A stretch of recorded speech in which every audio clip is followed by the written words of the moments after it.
Hey friends, welcome back. I didn't want you to have to wait too long for the third installment of the At the Gate series where we go and find this guy right here.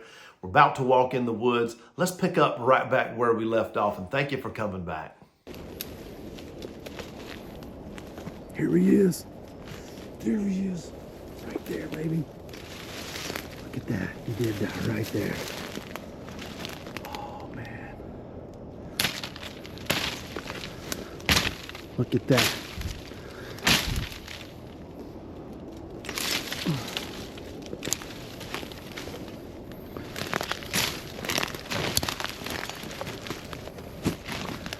Look at that. He's young, but I didn't have time to think about it. 8 point in the WMA. Look at that. Man, let's get this guy. Let's get this guy out of here.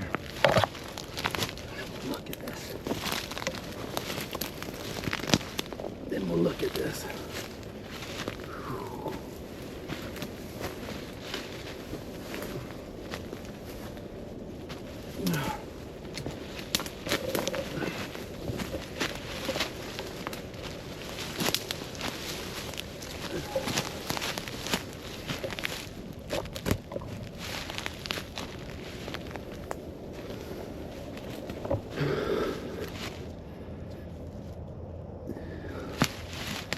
Beautiful. Really cool. Really cool.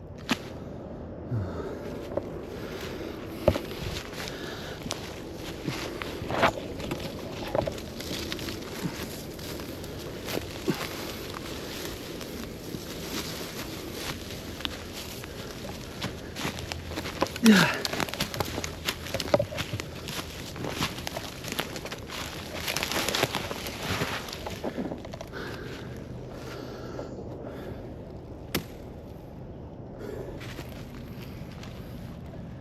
Here we go. Wildlife Management Area 8 point. And listen, if I'm being 100% honest, this deer needs 2 more years. He's a young buck.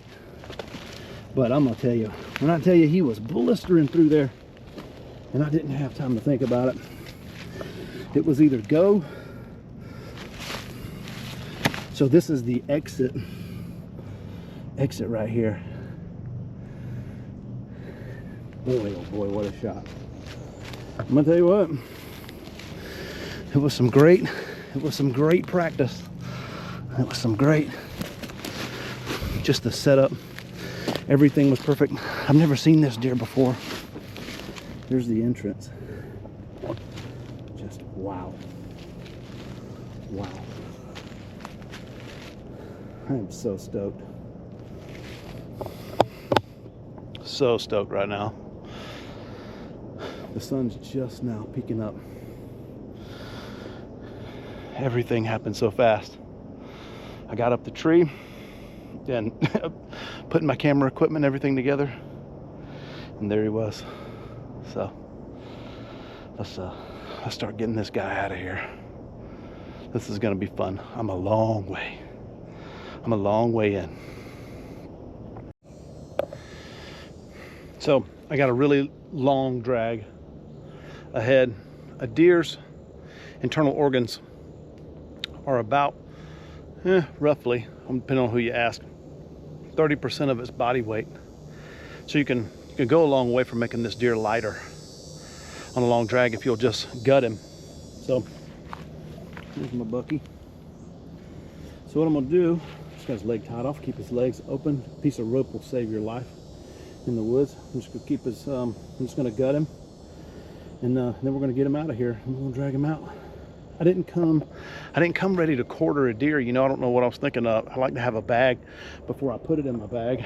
But I got that backpack. I could quarter this deer and put it in that pack, but I'm just gonna gut him and drag him like a man.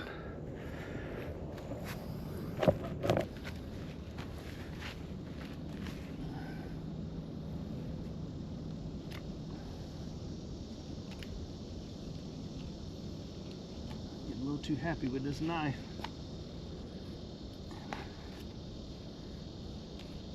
tell you.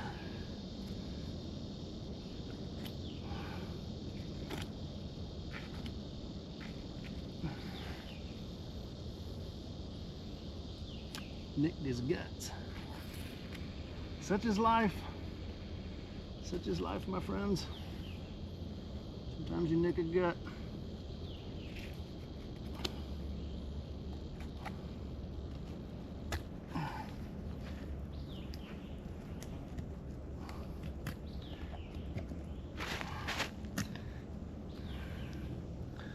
So, that's what I got this for.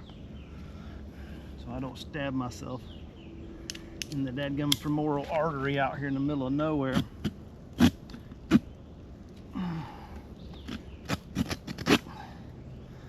must have a good saw.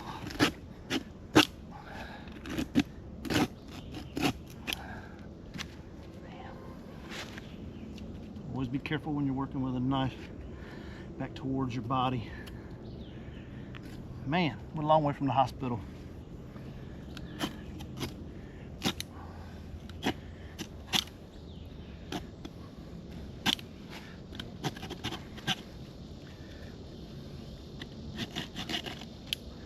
All right. Beautiful. Beautiful, beautiful, beautiful.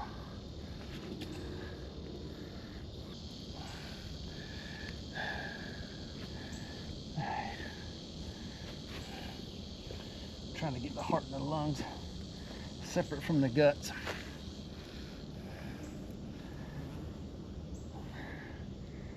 And I'm trying not to cut the lungs. Here we go. Oh.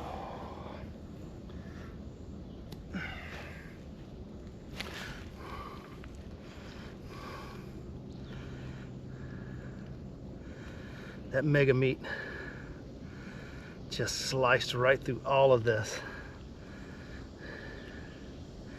Right here, top of the heart. This side. Wow. Well, I can say with all confidence that I recommend those, but anything you shoot in the heart, you know, anything you shoot in the heart's gonna die. The heart is, I shot him right in the heart. In fact, get the heart out of this membrane right here. You can see where the 3 blade went through top of the heart. Wow. That's how you want to do it right there. Just lay that right there. Wow. And worry about cleaning it later. Just want to get an up close on this shot. Look at that. Man. That's where you want your arrow. And you know, I wish you could have seen this shot. That's where you want it to be at 5 yards.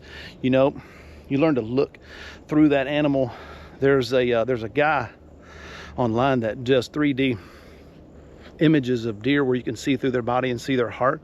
I'm telling you, it's been so helpful to me to kind of orient my arrow towards the animal's heart, which obviously I did a pretty good job at this time. But you're only judged by, you know, your failures. Many times we judge ourselves by our failures, but this today is a success, and man, enjoy the moment. I know I am. I'm enjoying it.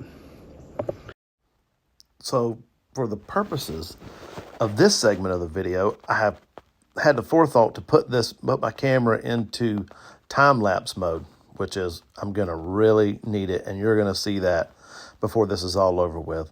I also calculated the distance on this with using straight line distance in Onyx from where my stand is to where my truck was parked. 0.71 miles. I'm an idiot.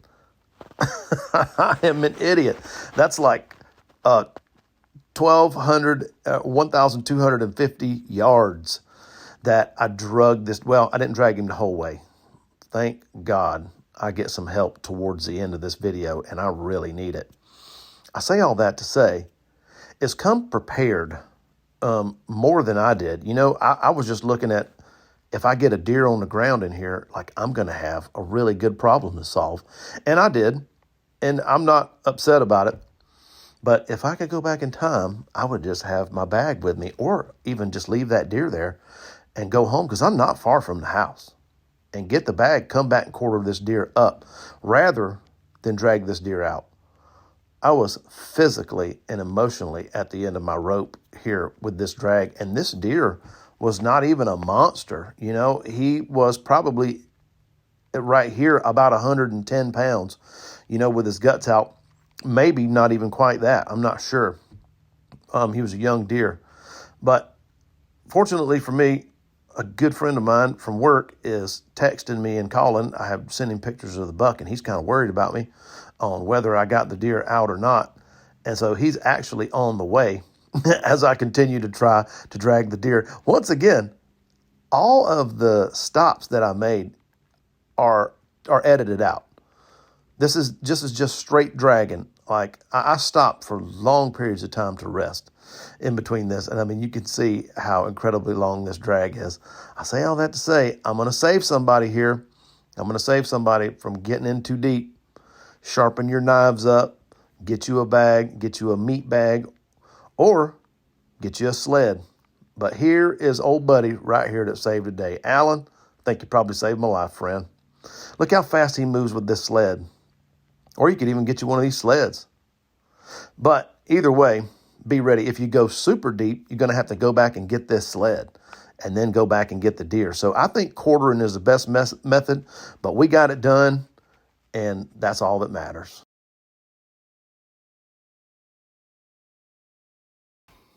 I'm here to tell you I was fully unprepared for that drag out of there.